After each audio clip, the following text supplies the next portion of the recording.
we now have a definite integral going from x equals 0 to x equals square root of pi of x sine of x squared dx.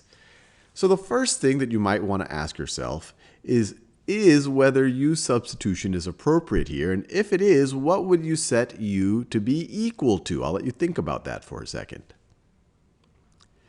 Well, we see here this expression x squared, and if we were to just take the derivative of x squared, it would be 2x. We have an x here, so it's almost a 2x. To turn this x into 2x, we could multiply it by 2. We can't just only multiply it by 2 because that would change the value of this entire expression. We'd also have to multiply by 1/2. So all I've done so far is I've multiplied by 2 and by 1/2, which is the same thing as multiplying by 1. I have not changed the value of this entire definite integral. Now, let's do our u substitution. If we set u is equal to x squared, u is equal to x squared, we now know that du is going to be equal to 2x dx. And so what can we see here? Well, we have our u there. That's how we defined it. And our du is going to be 2x times dx. So this entire inside, or the thing that we're taking the integral of, the definite integral of, is going to be, we can rewrite it as sine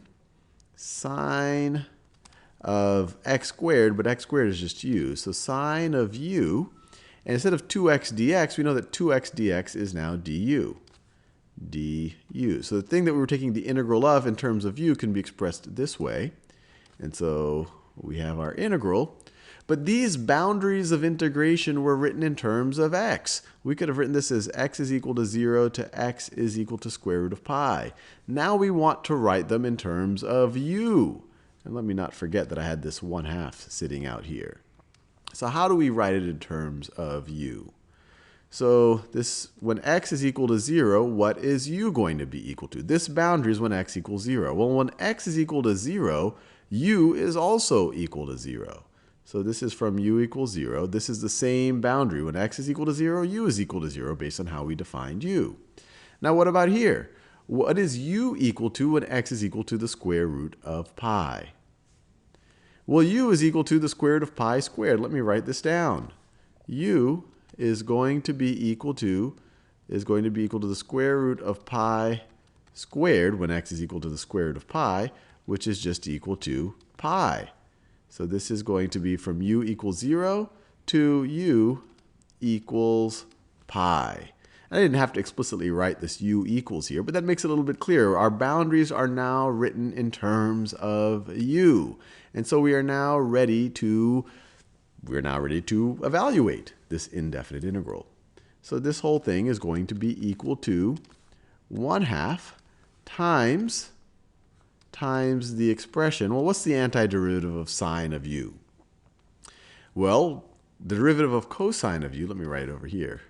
d dx, or maybe I should write in terms of u, d du cosine of u is equal to negative sine of u.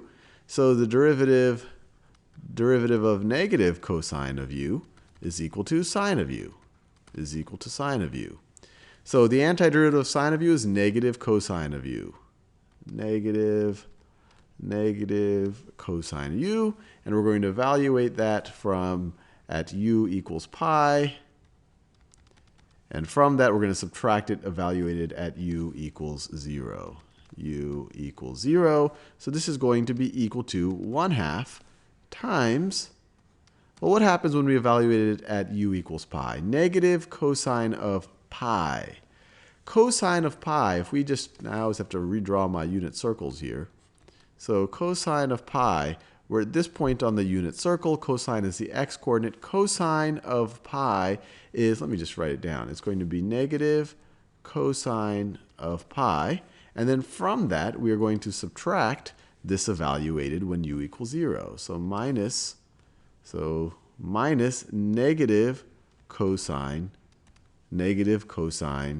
of 0, not cosine of theta. That's what it's going to be equal to, and now we're ready to evaluate it. Cosine of pi is negative 1, but then we have this negative out front, so this whole thing will evaluate to 1. Cosine of 0 cosine of 0 is 1.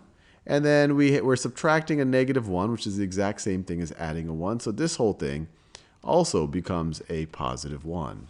And so in here we have 1 plus 1 times 1/2. So this whole thing simplifies to, ready for our drum roll, 1. And you see, when we did use substitution with a definite integral, as long as we changed our boundaries in terms of u, we didn't have to go and then undo the substitution. We didn't even have to go and convert back into x. We were able to evaluate the definite integral in terms of u.